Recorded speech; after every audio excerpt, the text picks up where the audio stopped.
Buongiorno e bentrovati, uno sguardo alle ultime notizie. A Trieste si sblocca finalmente la linea dello storico tram di Opicina. Dopo ben 9 mesi di stop forzato, i convogli torneranno a viaggiare regolarmente a partire da lunedì prossimo 20 luglio.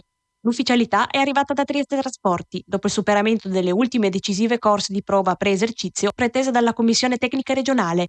Mesi di fermo sono stati sfruttati per un radicale restyling, eseguite le strette verifiche di sicurezza Anspisa, ridisegnata la segnaletica e isolati i binari dal traffico stradale nei punti più critici.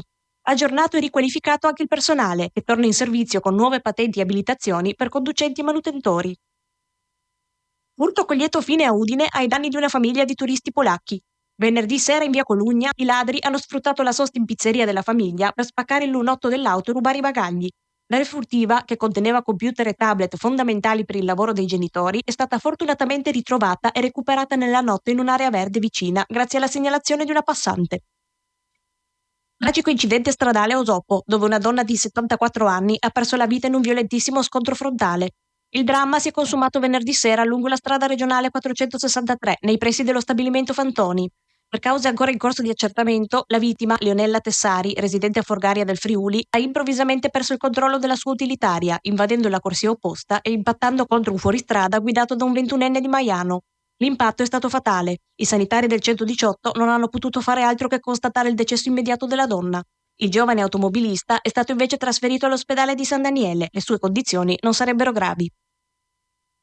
Muggia commemora Eddie Walter Max Cosina, l'agente della Polizia di Stato e medaglia d'oro al valor civile, rimasto ucciso 34 anni fa nella strage di Via D'Amelio. Alla messa di suffragio celebrata ieri nel Duomo della cittadina Giuliana ha preso parte, su delega del governatore Fedriga, l'assessore regionale alla sicurezza Pierpaolo Roberti.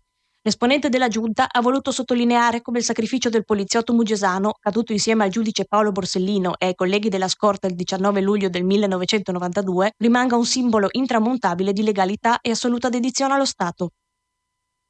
Entra nel vivo l'Europeo Under 18 di baseball con l'Italia assoluta protagonista.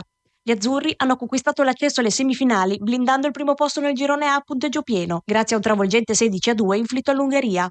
Nelle ultime sfide della fase a gironi, i transalpini hanno difeso il secondo posto superando la Gran Bretagna per 12-9, mentre nel gruppo B la Germania ha confermato la propria leadership travolgendo la Polonia per 14-2.